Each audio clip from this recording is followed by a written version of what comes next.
Start. हम लोग का जो आज का टॉपिक है वो है हेल्थ। ठीक है, तो हम लोग हेल्थ के बारे में पढ़ेंगे।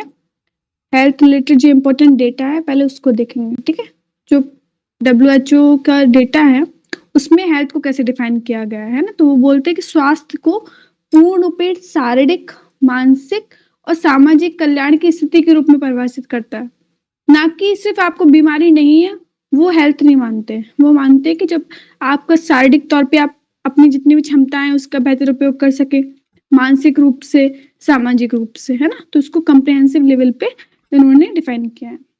फिर हम लोग बात करते हैं WHO की रिपोर्ट, है ना। ये बोलती है, इनकी एक रिपोर्ट आई थी अभी, अदृश्य आंकड़ा गैर संचारी रोगों से संबंधित आई थी। उसमें इन्होंने कहा था कि अगर हम पूरे विश्व की बात करें तो हर 2 सेकंड में नॉन कम्युनिकेबल डिजीज से 70 वर्ष से जो कम उम्र के लोग हैं उनकी एक व्यक्ति की मृत्यु हो जाती है। 86% जो मौतें हैं उसमें वो निम्न और मध्यम आय समूह वाले देशों में होती है। इसका मतलब ये है कि जो हेल्थी कंडीशन है वो भी रीजन वाइज डिफर करती है ना। जहाँ पे गरीब देश है वहां पे ये कंडीशन ज्यादा बुरी हो जाती है। हम लोग बात करते हैं भारत की। 2019 में जो मौतें हुई है उसमें 66% जो मौतें थी उसके लिए NCD जिम्मेदार था, गैर संचारी रोग जिम्मेदार थे। UN एजेंसी की जो FAO की रिपोर्ट आई थी उसका हम लोग डेटा देखते हैं। 74% से अधिक जो भारतीय हैं वो हेल्दी डाइट को अफोर्ड नहीं कर सकते। ये हमको कुछ डेटा मिलते हैं। अब हम लोग बात करते हैं कि पॉलिटी की कहाँ पे ऐसे प्रोविजन दिए गए हैं जो हेल्थ रिलेटेड है। हम लोग जानते हैं कि जो हमारे DPSP है वो कल्याणकारी राज्य की बात करता है ना, कि हमारे देश को हमको कल्याणकारी राज्य की ओर बढ़ाना है। तो उसमें जो कौन कौन से प्रोविजन है उनको हम देखते हैं। आर्टिकल 39 पे जो 5वां वाला पॉइंट है उसको देखते हैं। वो कहता है पुरुष और जो स्त्री कर्मकार होंगे उनके हमको स्वास्थ्य की देखरेख करनी होगी, वहां पे मिल जाता है।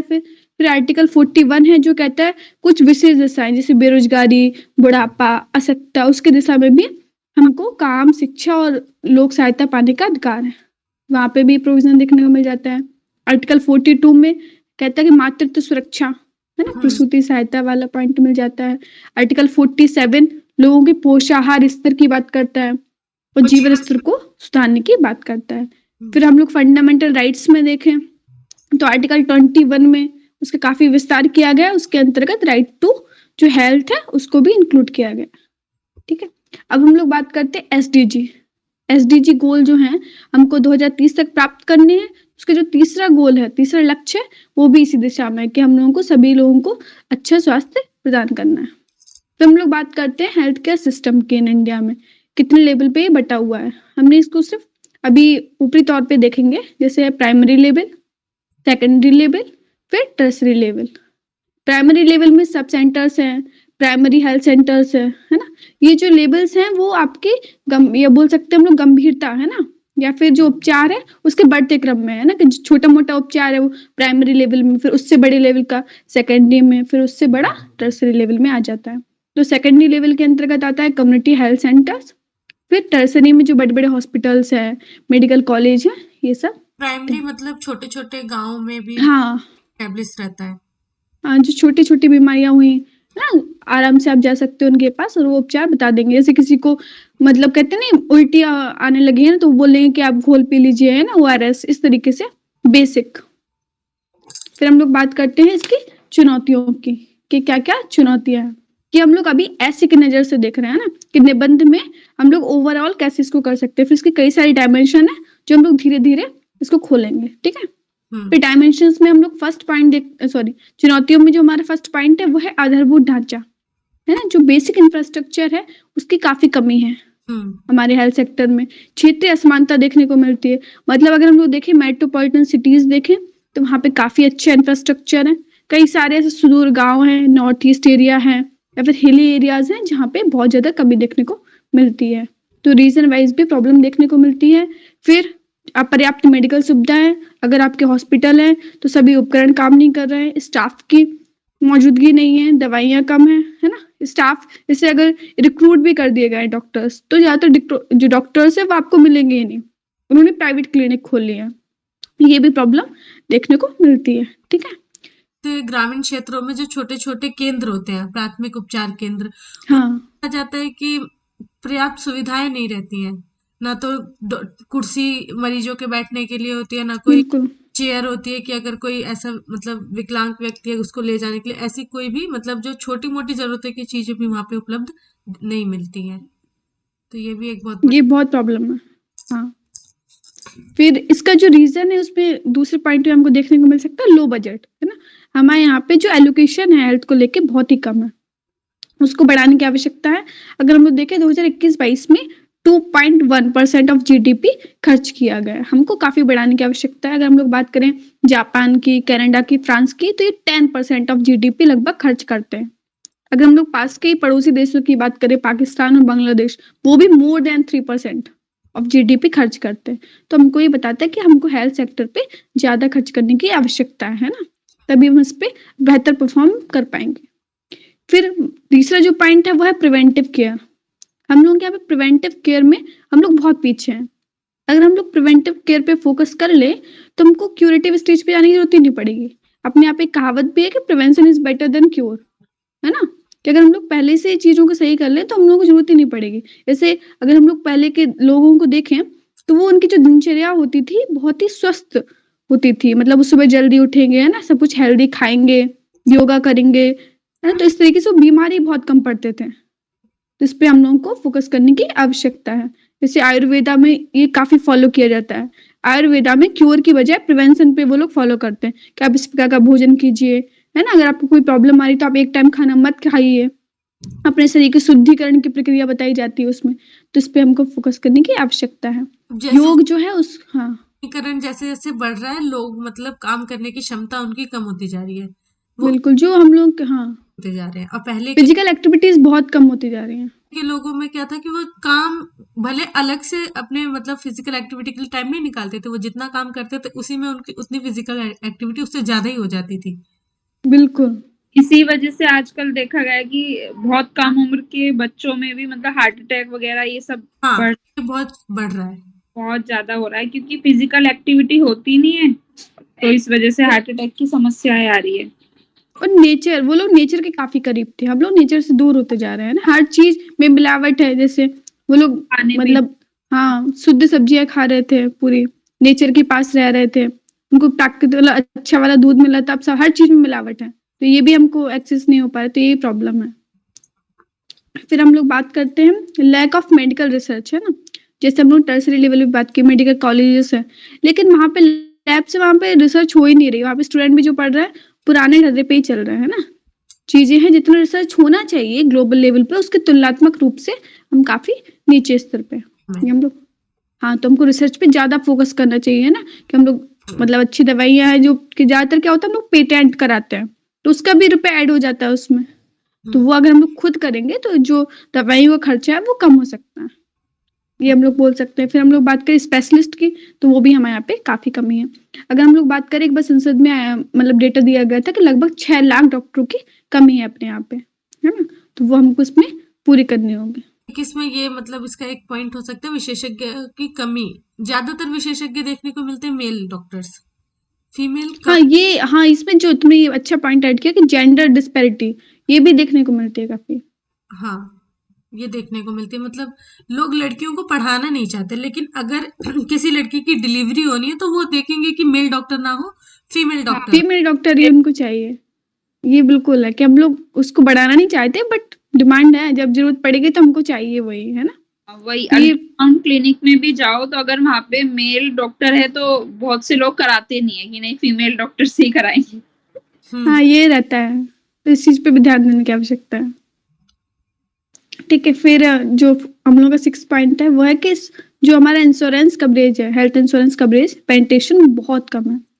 उसको बढ़ाने की आवश्यकता है। ये इसमें अभी हम लोग आगे डिस्कस करेंगे कितना परसेंट हुआ है, ठीक है? परसेंट उससे रिलेटेड डेटा। फिर 7th पॉइंट जो हम लोगों ने इससे पहले वाली क्लास में डिस्कस किया था वॉश, है ना? जो वॉश के मानक में भी हम लोग काफ़ी पीछे हैं। वाटर, सैनिटेशन, हाइजीन ये जो है यही जो चीज़ें होती हैं ना जैसे वही हमारी हेल्थ को इम्पैक्ट करती हैं। अगर हम लोग साफ-सुथरा पानी पीते हैं, हाइजीन फॉलो करते हैं तो हम लोग बीमार कम पड़ते हैं।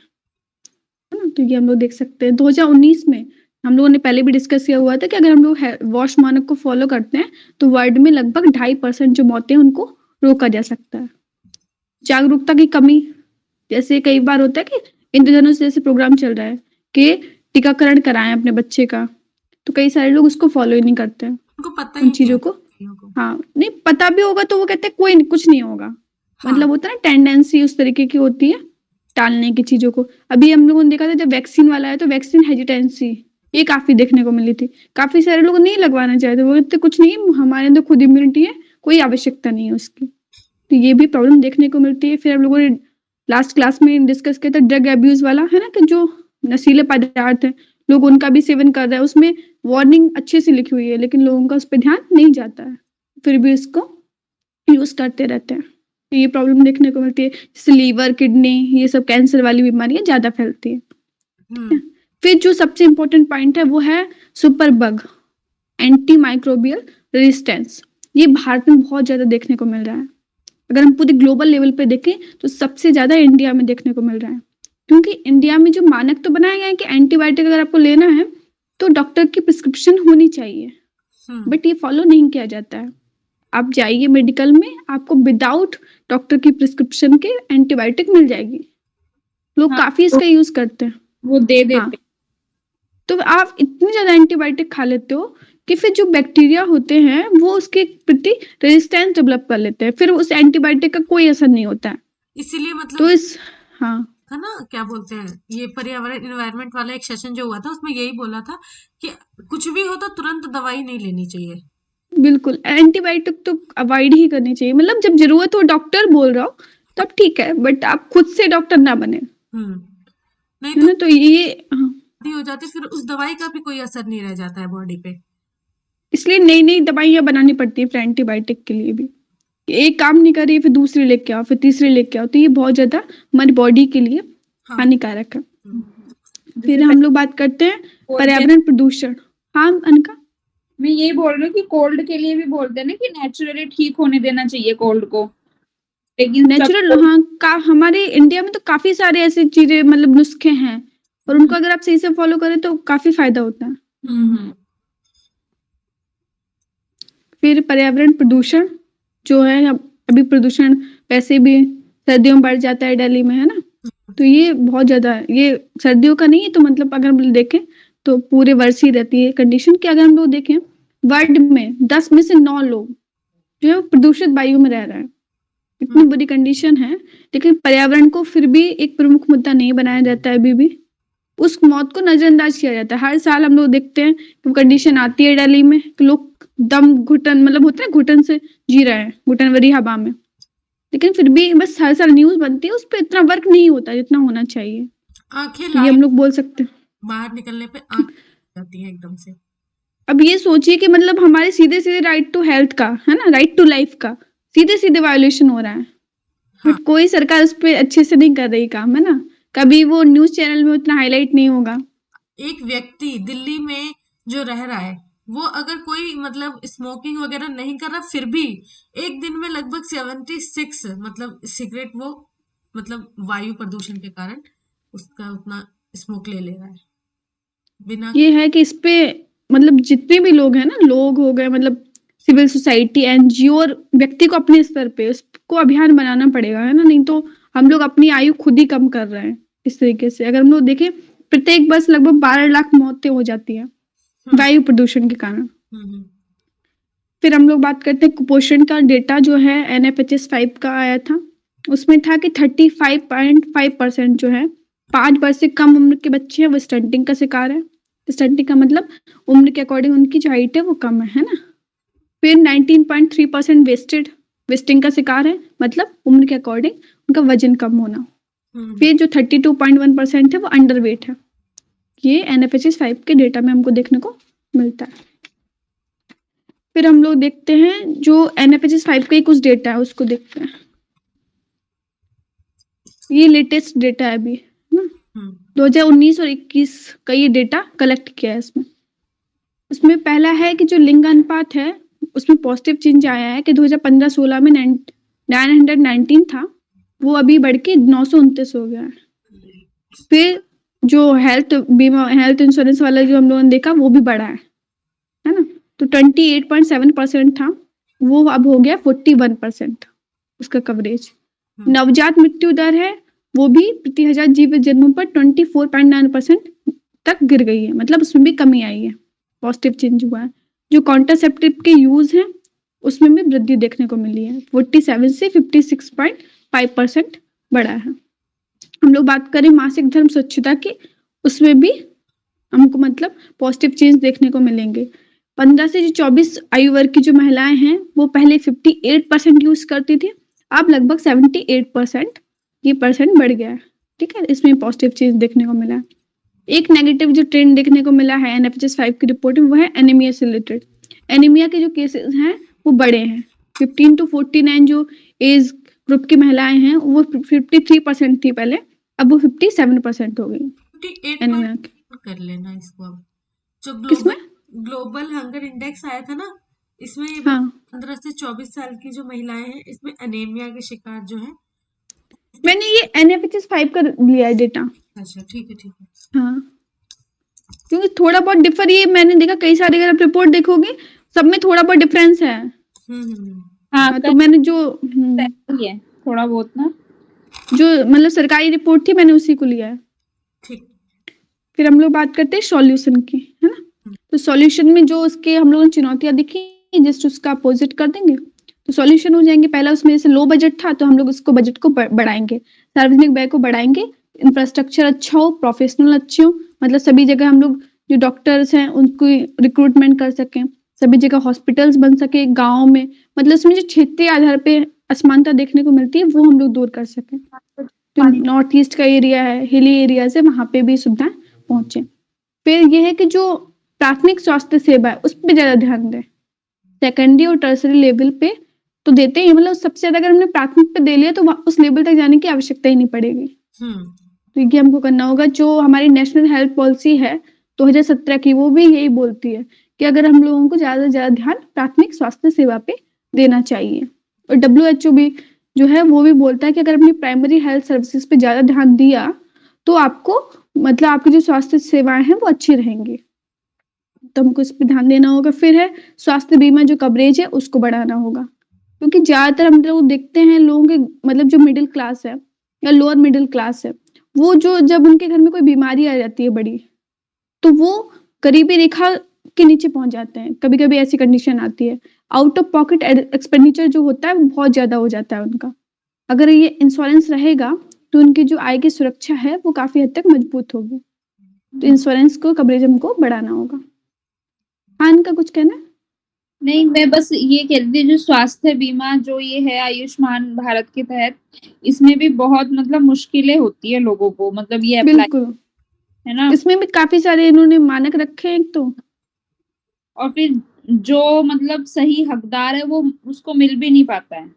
ये तो ज्यादातर योजनाओं के साथ ये प्रॉब्लम देखने को मिलती है कि जो भी जिसके लिए बनाया जाता है उसको नहीं मिल पाती है हाँ, और होता है ना, जैसे अगर कोई कैपेबल भी है मतलब बीमारी का इलाज करवाने में, तो वो अपने जान पहचान के थ्रू कुछ भी मतलब लिंक निकाल के ये आयुष्मान भारत का निकलवा लेता है, मतलब अपना फायदा इसमें पा लेगा।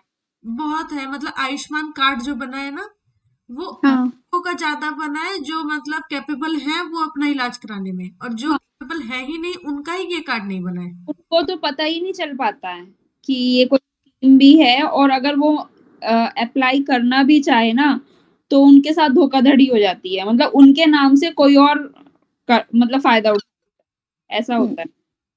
ये गवर्नेंस के सेक्टर में हम लोग सीधे सीधा बोल सकते हैं ना कितना बड़ा लूप होल है, हम लोग को ये सुधारना है, ये बोल सकते हैं। फिर हम लोग बात करते हैं प्रिवेंटिव केयर की, है ना, जो हम लोगों ने कहा उस पर हमको ध्यान देना होगा। जैसे आयुष स्कीम लाई गई है, अभी आयुष को बहुत प्रमोट कर रही है सरकार। आयुर्वेदा, यूनान, मतलब सिद्ध और होम्योपैथिक, ये जो पद्धतियां हैं प्राचीन पद्धतियां, उस पे ज्यादा फोकस कर रही है। वो जो है ये प्रिवेंटिव केयर पे ही ज्यादा फोकस करती है, तो उसको हमको बढ़ाना चाहिए। फिर जैसे योगा वाला जो मतलब हमारे प्रधानमंत्री जी हैं वो काफी इस पे फोकस करते हैं, है ना, तो हमको जो योगा को अपने जीवन में शामिल करना चाहिए, तो इससे हमारी जो बॉडी है वो स्वस्थ रहेगी पूरी तरह। फिर हम लोग पर्यावरण संरक्षण, जैसे हम लोगों ने देखा पर्यावरण प्रदूषण काफी है, तो हमको पर्यावरण संरक्षण पे ध्यान देना होगा। जितनी भी इको फ्रेंडली टेक्निक्स है उनको फॉलो करना होगा, है ना, जैसे हम लोग प्लास्टिक का यूज कम करें, और जितने भी मतलब पब्लिक व्हीकल्स का यूज़ करें। जितना अपने स्तर से कर सकते हैं, हमको करना चाहिए, फिर गवर्नमेंट को करना चाहिए, है ना?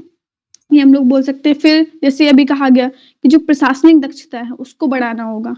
जो स्कीम्स बनाई गई हैं, लोगों तक पहुँच ही नहीं रही हैं। जवाबदेही आपकी सुनिश्चित होनी चाहिए। जैसे आपने जितने लोगों को दिया, आपको पता होना चाहिए कि वो वास्तविक रूप से उसके वास्तविक लाभार्थी हैं या नहीं है। मतलब किसी और को तो नहीं मिल रहा है। तो उसकी मतलब सिर्फ़ चीज़ें हो जाने नहीं, उसके बाद जो आउटपुट आया, उसकी भी जाँच होनी चाहिए। ये हम लोग बोल सकते हैं। जैसे एक कॉन्सेप्ट है जापान में, वहाँ पे क्या होता है, एक डॉक्टर्स जो होते हैं उनको एरिया डिवाइड कर दिया जाता है कि ये इस एरिया की ज़िम्मेदारी आपकी है। इस एरिया के जो लोग होंगे, उनके स्वास्थ्य को आपको देखना है। तो ये जो है, ये हम लोग फ़ॉलो कर सकते हैं ना, कि कुछ डॉक्टर्स की हम लोग टीम बनाएँ और उनके एरियाज़ को हम डिवाइड कर दें। जहाँ पे कुपोषण की ज़्यादा समस्या देखने को मिल रही है, एनीमिया की ज़्यादा समस्या देखने को मिल रही है, डिसीज़ेज़ ज़्यादा फैल रही है ना? तो ये हम लोग ये मॉडल इसको फ़ॉलो कर सकते हैं। और समावेशी विकास होना चाहिए इसमें भी, जो हर सेक्टर के लोग हैं, उनका हो, है ना? फिर टेक्नोलॉजी का यूज़ हम लोगों को ज़्यादा करना चाहिए, है ना? टेलीमेडिसिन है, उसका भी चल रहा है काफ़ी। फिर रोबोटिक सर्जरी, देखें अगर हम लोग देखें तो लोग मेडिकल टूरिज़्म में काफ़ी आगे है इंडिया। यहाँ पे अगर और मतलब हम लोग टर्शरी लेवल पे अगर हम लोग बात करें, तो सर्जरीज़ होती हैं और भी जितने भी मतलब उपचार होते हैं, वो मतलब अन्य देशों की तुलना में हमारे यहाँ पे काफ़ी कम खर्च आता है। अगर हम लोग विकसित देशों की बात करें और भी देशों से तुलना करें, तो मेडिकल टूरिज़्म के लिए काफ़ी अच्छा डेस्टिनेशन माना जाता है इंडिया। फिर हम लोग बात करें जागरूकता की, हमको जागरूकता बढ़ानी होगी। जैसे हमने कहा कि वैक्सीन हेजिटेंसी में लोग आगे नहीं आ रहे थे, तो उनको बताना होगा, है ना, कि आपके लिए कितना ज़्यादा ज़रूरी है। जो नशा कर रहा है, उनको उसके परिणामों के बारे में ज़्यादा हमको बताना होगा। फिर एनीमिया मुक्त भारत जो अभियान है, उसको हमको बढ़ाना होगा। फिर ये है कि जो जैसे हमने कहा कि जो हम लोगों का ये मेन जो है इश्यू कभी बन ही नहीं पाता है पॉलिटिक्स में। तो हम लोगों को बजाय जैसे ज़्यादातर देखने को मिलता है कि जाति, धर्म, है ना, इनके आधार पे वोटिंग होती है। तो इस ट्रेंड को चेंज करने की आवश्यकता है कि हम लोग हेल्थ पे दें, एजुकेशन पे वोट करें, है ना? जेंडर इक्वालिटी वाली जहाँ बात हो, जो इश्यू वो उठाए उस पे हम लोग वोटिंग करें। तो ये ट्रेंड हम लोगों को चेंज करना होगा। फिर जो कुछ मॉडल्स अच्छे हैं हेल्थ से रिलेटेड, उनको सब जगह करने की आवश्यकता है। जैसे दिल्ली में जो मोहल्ला क्लिनिक चला था, उसकी काफ़ी तारीफ़ की गई थी, है ना? और तेलंगाना में भी ऐसे ही चलाया गया था बस्ती दवाखाना, है ना? तो ए ओपन तो कर दिया जा रहा है, लेकिन इनका क्रियान्वयन फिर मतलब कंटिन्यूटी है ना, वो कहीं ना कहीं ब्रेक हो जा रही है।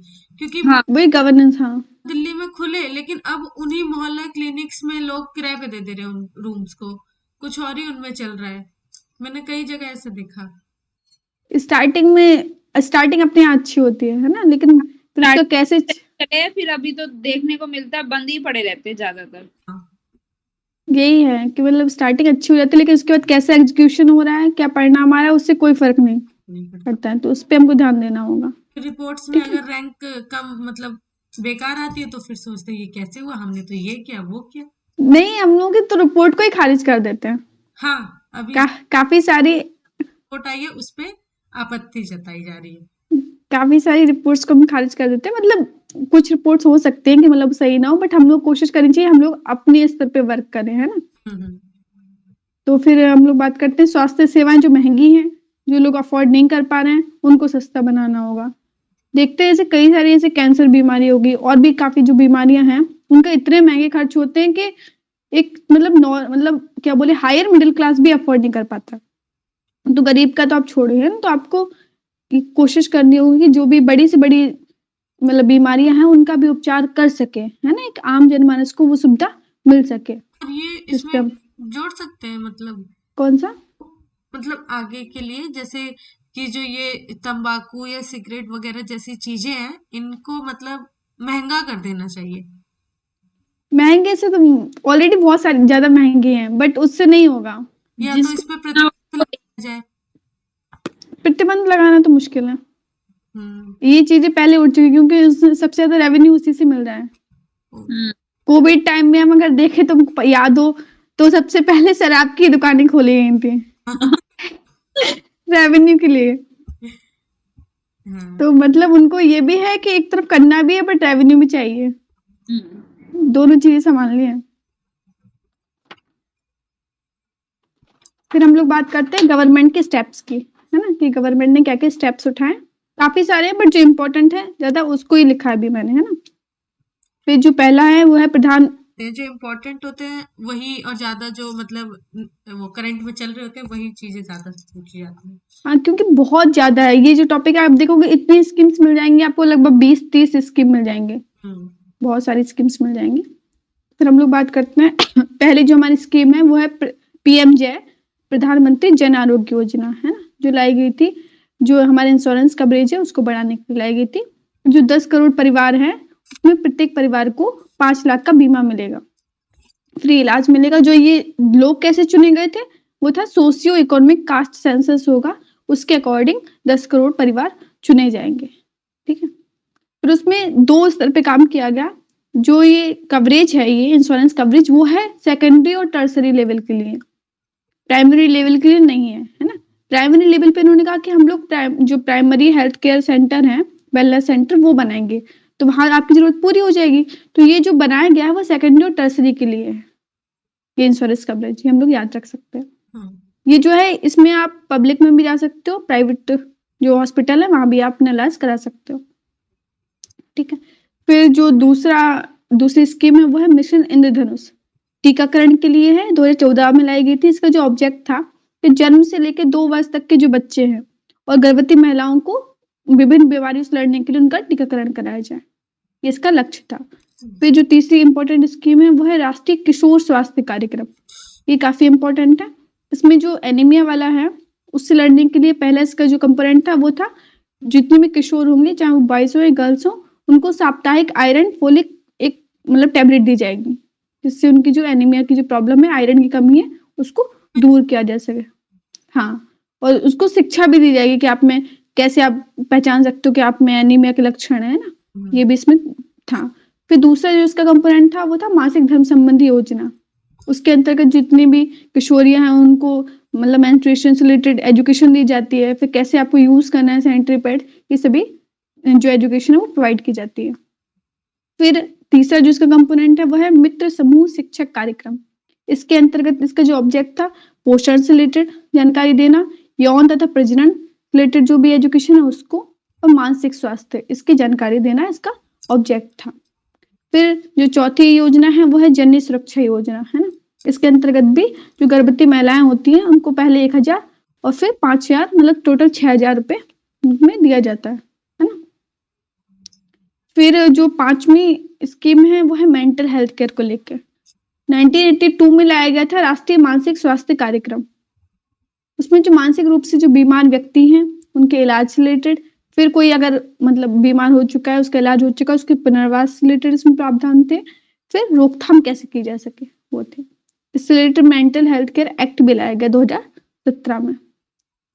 फिर जो इम्पोर्टेंट है वो आयुष, जैसे हम लोग पहले ही बात कर चुके हैं, आयुर्वेद, यूनान, सिद्ध और होम्योपैथिक जो प्राचीन पद्धतियां हैं उनको बढ़ावा देने के लिए लाया गया है ना, कि एलोपैथिक तो काफी है लेकिन इन सबको हमको बढ़ाना है, इस रिलेटेड। फिर इसमें जो प्रीलिम्स के लिए एक इम्पोर्टेंट पॉइंट मुझे मिला आज वो था कि सोवा रिक्पा एक कोई प्राचीन पद्धति है, उसको इसमें ऐड किया गया।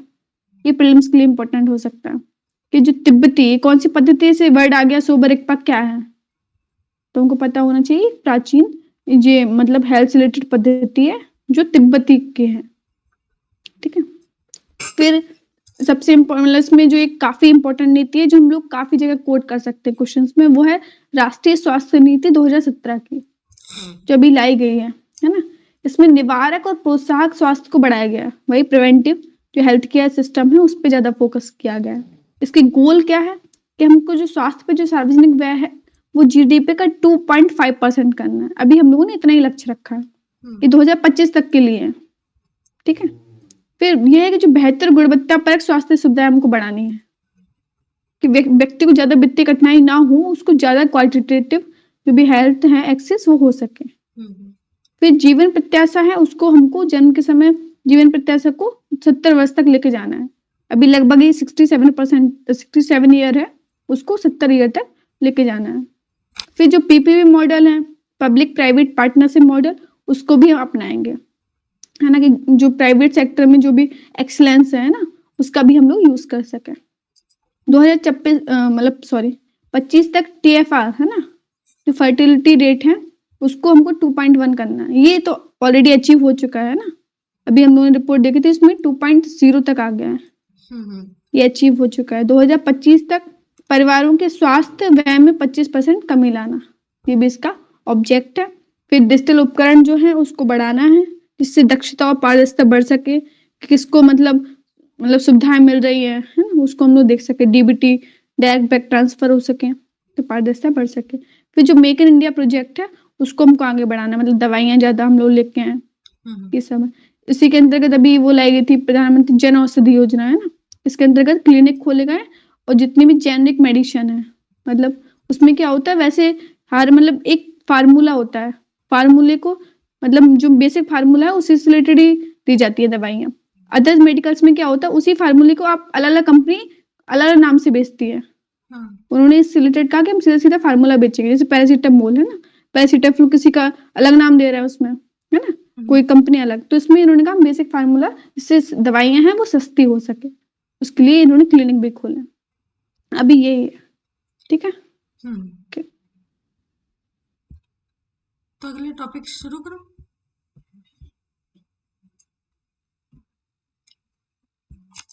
तो अगला जो हमारा टॉपिक है वो है माल न्यूट्रिशन। तो जैसा कि हम लोग जानते हैं कि भारत में कुपोषण से पीड़ित जो व्यक्ति हैं उनकी संख्या बहुत ज्यादा है। इसमें जैसे विभिन्न आयु वर्ग के लोग हैं,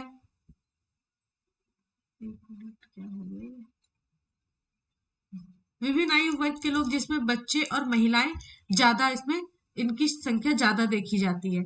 और ये मतलब जैसे इनमें अगर इस चीज की कमी हो जाती है, न्यूट्रिशन की अगर कमी हो जाती है, तो उनको कई तरीके की बीमारियां होती है, उनको मानसिक मतलब कमजोरी होती है या फिर शारीरिक कमजोरी, इस तरह के कई लक्षण दिखाई पड़ते हैं, जिसके कारण फिर वो ना तो अपना, बच्चे होते हैं ना वो अपना शिक्षा सही से ग्रहण कर पाते हैं, और महिलाएं होती है फिर वो अपने जीवन को मतलब सही ढंग से नहीं जी पाती, वो परेशानियों में ही फिर उनका समय बीतता है।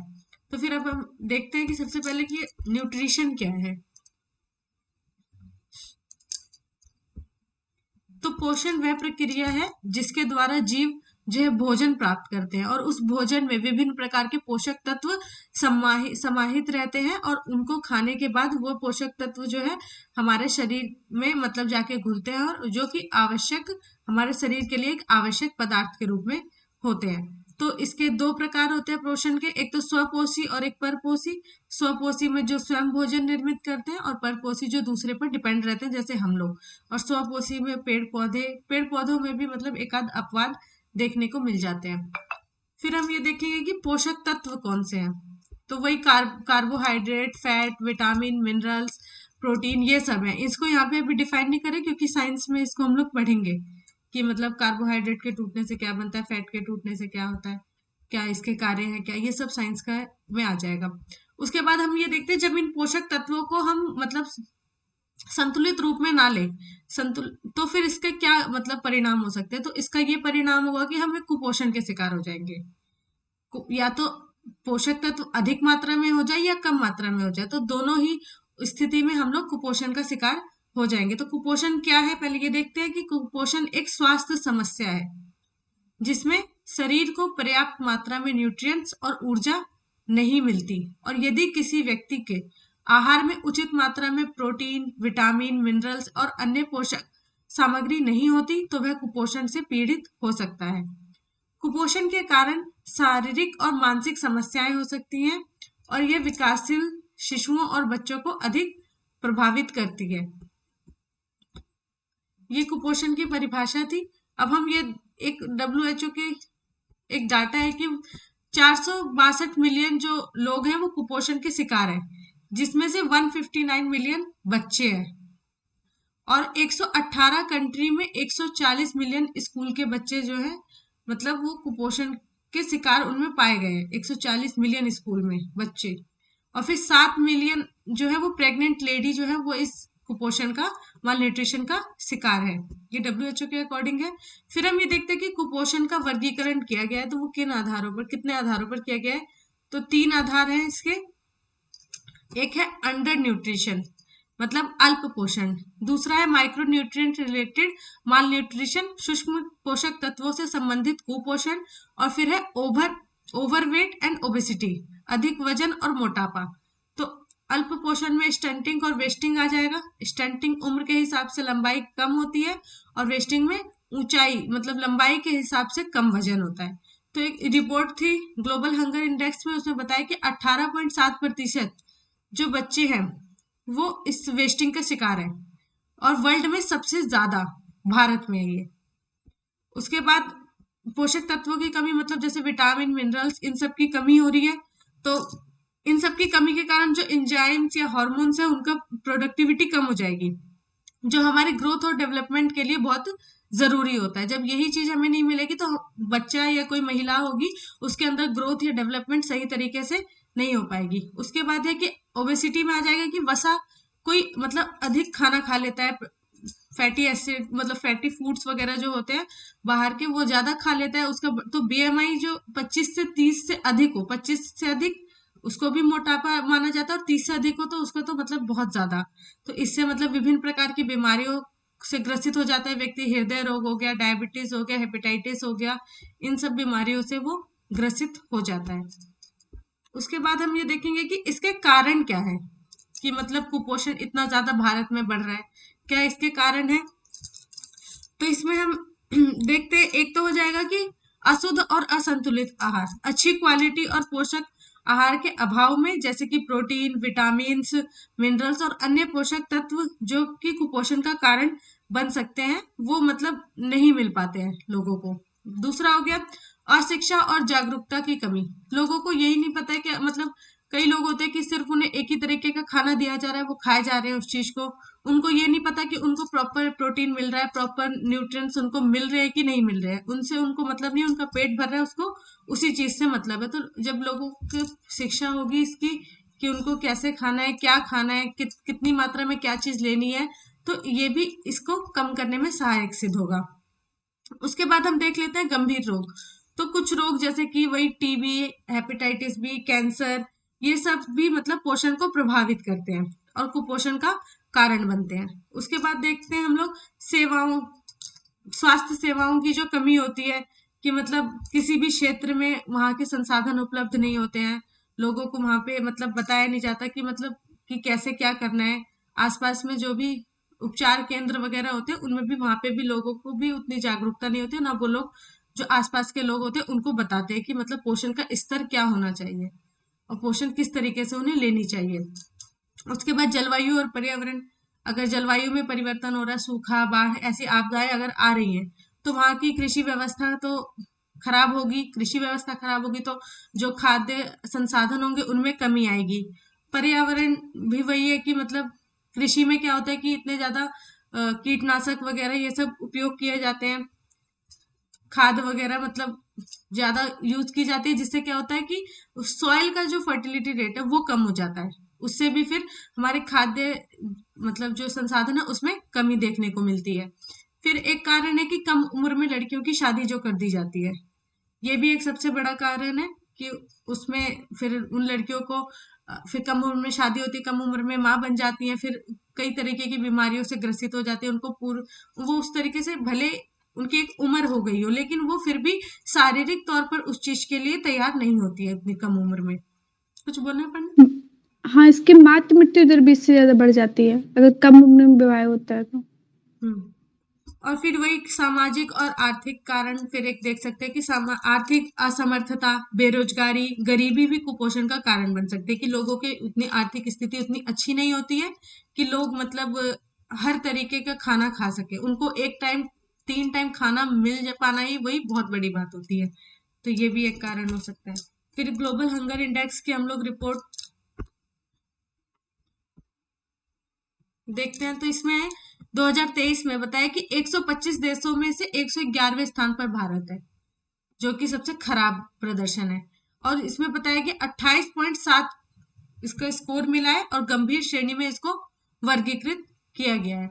और फिर इसी के अकॉर्डिंग ये बताया गया है कि 15 से 24 एज की जो फीमेल्स हैं उनमें अनेमिया जो है वो 58.1% है, इतना इसका मतलब प्रतिशत देखने को मिला है। और फिर लेकिन क्या भारत ने इस इंडेक्स पे मतलब जो अभी पीछे देखा था हम लोगों ने कि ये 18.7 वेस्टिंग में मतलब बच्चे हैं, तो भारत ने इस पे आपत्ति जताई कि इतने नहीं है, तो उसने मतलब पोषण ट्रैकर पोर्टल के माध्यम से इसकी जांच की या मतलब चेक किया, तो उसने बोला कि हमारे यहाँ पे इसमें जो बच्चे हैं वेस्टिंग में वो 7.2% है जो दुबलेपन के शिकार है। उन्होंने ये डाटा दिया, भारत का ये डाटा है। अब ये देख लेते कि कुपोषण तो होता है, लेकिन इससे संबंधित क्या क्या हमें रोग हो सकते हैं। वही पहला अनीमिया किसकी कमी से होता है, तो लोहे की मतलब आयरन की कमी से होगा। वही ये इसके सोर्सेज है कि हमें क्या क्या इसके लिए क्या क्या खाने चाहिए, ये उसका एक सोर्स हो गया। लाल मांस हो गया, अंडे, दालें, अनाज और खजूर। उसके बाद होता है बेरी बेरी, जो कि विटामिन B1 की कमी से होता है। इसमें अनाज, दालें, खजूर, मीट, नट्स, बीज, इन सब चीजों के सेवन से इसकी कमी को पूरा किया जा सकता है। उसके बाद गोएचर, जिसे घेंघा रोग भी बोलते हैं, वो आयोडीन की कमी से होता है। आयोडीन युक्त नमक या समुद्री भोजन करने से इसकी कमी पूरी हो जाती है। उसके बाद क्वाशियोकर, प्रोटीन की कमी से होता है। इसमें डेयरी प्रोडक्ट्स, बीन्स, मीट, ये इसके सोर्सेज हैं। फिर है मेरास्मोस, जो कि प्रोटीन और कैलोरी की कमी से होता है। इसमें दूध, अंडे, मांस, मछली, बीन्स, इन सब का ये इसके सोर्स हैं। इनकी उससे ये मतलब इसको ठीक किया जा सकता है। फिर है रतौंधी, जो कि विटामिन ए की कमी से होता है। तो विटामिन ए में जितनी जैसे शकरकंद हो गया, गाजर हो गया, एग हो गया, ये सब को खाने से विटामिन ए की कमी पूरी हो जाती है। उसके बाद है सूखा रोग, जो विटामिन डी की कमी से होता है। इसमें वही डेयरी प्रोडक्ट्स हो गए, फिश, मशरूम, ये सब चीजें इसको सेवन करने से इसकी कमी होती है। उसके बाद स्कर्वी, जो विटामिन सी की कमी से होता है। दूध, पनीर, दही, पत्तेदार साग, इसमें विटामिन सी की कमी को ये पूरा करता है। तो ये कुछ बीमारियां थी, इनके बारे में हालांकि उतना पूछेगा नहीं, लेकिन हो सकता है कभी ऑप्शन में डाल दे कि किसकी कमी से क्या होता है, तो पूछ सकते हैं, इसलिए मैंने इसको इंक्लूड कर दिया इसमें। फिर भारत में जो कुपोषण से निपटने के लिए क्या क्या सरकारी योजनाएं हैं, तो एकीकृत बाल विकास सेवाएं, जो कि 2000 के 2 अक्टूबर 1975 में शुरू की गई थी।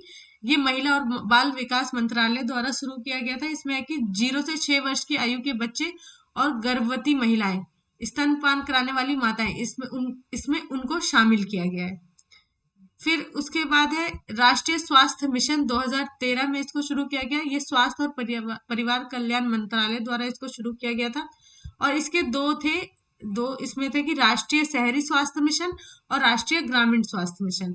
तो इसमें यही था कि गैर संचालित रोगों के लिए ग्रामीण और शहरी क्षेत्रों में स्वास्थ्य प्रणाली को मजबूत करना था इसका उद्देश्य। उसके बाद पोषण अभियान, जो कि अभी हमने देखा ही है। उसके बाद है मध्याह्न भोजन योजना, कि मतलब बच्चों को स्कूलों में मिड डे मील दिया जाता है ताकि बच्चों को पोषण अच्छे से मिल पाए। उसके बाद है अनीमिया मुक्त भारत अभियान, जो कि 2018 में शुरू किया गया था, और इसको वार्षिक दर, अनीमिया की वार्षिक दर को 3% से कम करना इसका लक्ष्य है। फिर है प्रधानमंत्री मातृ वंदना योजना, जिसमें ये 6,000 रुपए जो प्रेग्नेंट लेडी होती है, मतलब डिलीवरी के टाइम पे जो भी उसको सुविधाएं या जो भी खर्चा है, उसके लिए 6,000 रुपए का प्रावधान इसमें किया गया है। उसके बाद है कि हम कुपोषण से, चलो सरकार ने इतना किया, लेकिन हम अपने जीवन में क्या सुधार करके इससे बच सकते हैं। तो एक तो वही स्वस्थ आहार। में एक योजना और जोड़ सकते हैं, ये प्रधानमंत्री पोषण शक्ति निर्माण योजना। ये भी स्कूल से स्टार्ट किया गया है कि ये मिड डे मील का ही नेम चेंज कर दिया गया, उसका ही नाम पोषण शक्ति कर दिया गया। अच्छा, ठीक है। हाँ, बहुत सारी ऐसी फिर योजनाएं थी। अभी मिड डे मील का ही नेम चेंज हो गया है। जैसे जैसे करंट में जो ज्यादा रहेगा, फिर उसको ज्यादा प्रेफरेंस मिलेगी। हाँ, ठीक।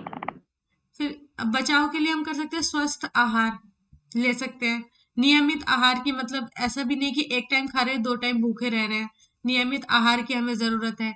डेयरी उत्पाद, फल, सब्जियों की उचित मात्रा में मतलब उसको हमें लेना चाहिए, सेवन करना चाहिए। ये नहीं कि सिर्फ हम दाल चावल खा रहे हैं तो उससे हमें मतलब पोषक तत्व नहीं मिलेंगे। हमें हर चीज का समान रूप से सेवन करना पड़ेगा, तभी हमें सारे न्यूट्रिएंट्स हमारे बॉडी में जाएंगे। और फिर प्रसंस्कृत खाद्य पदार्थों से बचाओ, जो बाहर के मतलब स्ट्रीट फूड्स वगैरह होते हैं या फिर जो तले हुए जो खाना होता है, उनसे दूरी बनाकर रखना चाहिए। और फिर अधिक पानी पीना। अधिक पानी पीना चाहिए और उसके बाद स्वस्थ जीवन शैली की मतलब नियमित व्यायाम वगैरह करना चाहिए, अपने लिए भी टाइम देना चाहिए। ये नहीं कि मतलब दिन भर बिजी अपने अदर वर्क्स में, तो खुद के लिए भी टाइम यहाँ पे निकालना चाहिए। अब हम ये देखते हैं कि आगे की राह क्या होनी चाहिए, कि मतलब इसमें और क्या क्या पॉइंट्स हम ऐड कर सकते हैं। मुझे इसमें 3 पॉइंट समझ में आए, बाकी और इसमें ऐड करवा देना कि महिला और बच्चों के पोषण में उनके सतत विकास एवं जीवन की बेहतर गुणवत्ता सुनिश्चित करने के लिए निवेश को बढ़ाया जाना चाहिए। और उसके बाद सामाजिक जागरूकता बढ़ानी चाहिए और योजना का उचित तरीके से क्रियान्वयन होना चाहिए। और क्या ऐड कर सकते हैं इसमें? इसमें जो सबसे इम्पोर्टेंट 2023 में चला था मिलेट्स के लिए, मोटे अनाज के लिए, उसको इंक्लूड कर सकते हैं। क्योंकि जो गरीब है, जैसे हमने कहा कि वो पोषण ज़्यादा जो महँगी चीज़ें हैं उनको अफोर्ड नहीं कर सकता है। पर अगर देखा जाए मिलेट्स में बहुत ज़्यादा मात्रा में पोषक तत्व होते हैं और वो सस्ते भी होते हैं, तो इसको हम लोग उनकी डाइट में ज़्यादा शामिल करने को। मिलेट्स मतलब सस्ते नहीं है, उतने ही हैं। नहीं, ये अभी हो गए। अगर अपने मतलब जो मतलब दादा-दादी हैं उनसे पूछें तो कहा जाता था जो गरीब मतलब जो भोजन है मोटे अनाज उसको गरीबों का भोजन माना जाता था। तो कहाँ अगर कोई गेहूँ की रोटी खा रहा है उसको माना जाता था उसके पास ज़्यादा रुपए हैं, इस तरीके से। लेकिन बट अब इस क्या हो गया ना, मिलेट्स महँगे हो गए हैं, अब इनकी डिमांड बढ़ हाँ, रही है ना। क्योंकि उनका प्रोडक्शन बहुत कम है, अभी ये प्रॉब्लम है। अगर इसका प्रोडक्शन बढ़ जाएगा तो फिर इसके दाम कम हो जाएँगे। प्रोडक्शन भी कम है और अब इसकी डिमांड बढ़ रही है मिलेट्स, बिल्कुल, तो इस वजह मिलेट्स ही यूज से घर में। Very good. तो मिलेट्स बहुत हो सकता है ये इसमें अच्छा आहार में। मैंने इसमें लिख लिया है, तो यही था। ओके। एक ना ये पोषण जागरूकता अभियान इसमें कर सकते हैं। और एक ये